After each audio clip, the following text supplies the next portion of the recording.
What if the most important part of persuasion happens before you even deliver your message?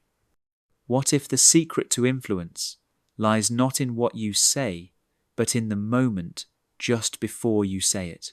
That's the revolutionary idea at the heart of Robert Cialdini's book, Pre-Suasion. Cialdini, famous for his earlier book, Influence, dives deeper into the psychology of persuasion and reveals how the context we create beforehand often matters more than the arguments themselves. He calls this Pre-Suasion, the art of setting the stage so that people are already leaning toward agreement before the real message arrives. The core idea is simple. Persuasion begins before the message. What captures someone's attention primes their mind and sets the direction of their decisions. For example, asking customers if they see themselves as adventurous before offering a new product makes them more likely to buy, because they've already identified with the trait that aligns with saying yes. Persuasion is about shifting attention, and attention shapes perception.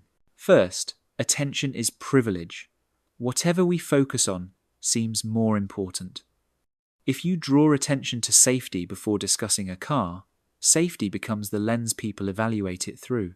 If you highlight luxury, that becomes the dominant frame.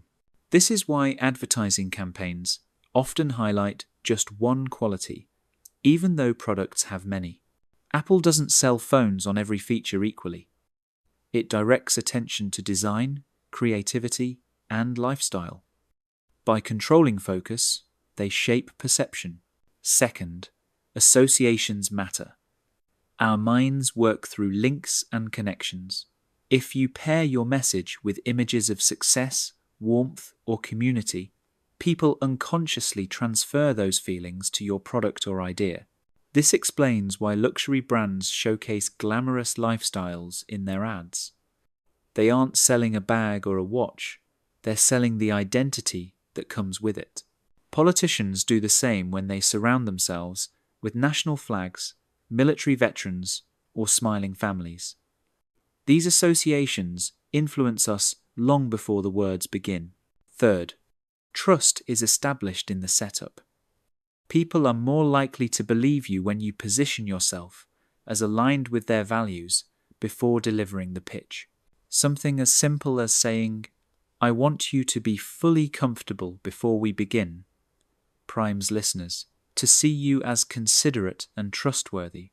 In sales, a simple story about helping another customer in a similar position builds the sense that you are credible. The groundwork for persuasion is trust, and trust is often formed before the case is made. Fourth, timing is everything. The moment right before a request is the critical window. For example, researchers found that people asked to help with a project were more likely to agree if they had just been reminded of their past acts of kindness. Context creates readiness. Think of fundraising campaigns that share a moving personal story right before asking for donations. The emotional timing sets the stage for giving. Fifth, unity creates power. Cialdini emphasizes that persuasion works best when people feel a sense of we. Shared identity is a shortcut to influence. For instance, if you say, "As fellow parents, we all want the best for our children," before presenting your idea, people with that identity are far more receptive. Marketers leverage this when they create communities around brands, not just products. Persuasion begins with reminding people of who they are and who they belong with. Sixth, even small cues matter. In one study, background music in a store influenced the types of wine customers bought. When French music played, French wine sales rose. When German music played, German wine sales rose. Customers thought they were acting independently, but subtle cues had persuaded them. Online, the same thing happens.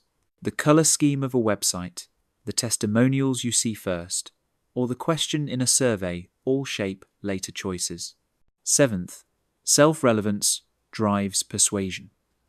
If you get people to think about their own values or identity before making your case, they'll connect your message to themselves.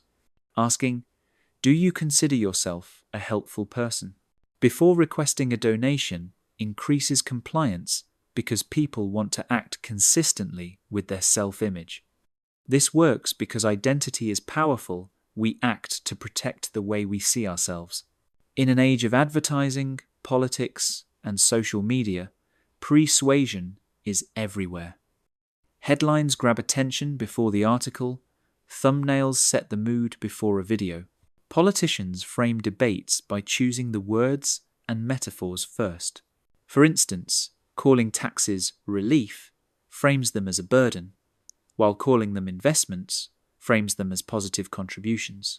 On social media, what grabs your eye in the first few seconds determines how you interpret what follows. Algorithms exploit this. The first impression primes your emotions and biases before you engage further. Cialdini's warning is clear. If you're not aware of persuasion, you'll be influenced by it without realizing.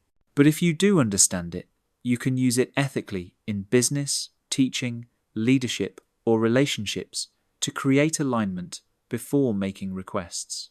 So how can we apply persuasion in daily life? Start with attention. Before making a request, ask, what is my audience focused on?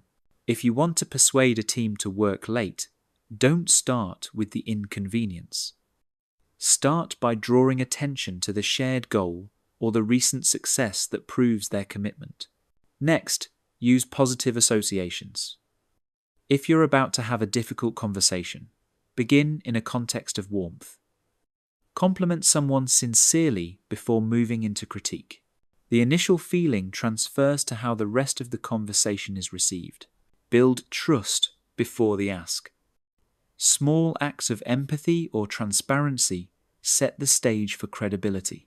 In negotiation, if you begin by acknowledging the other side's perspective, you prime them to see you as fair before you make your proposal. Use questions that prime identity. If you're fundraising, ask someone whether they care about supporting their community before asking for money. People want to act in line with their values. And don't ignore timing.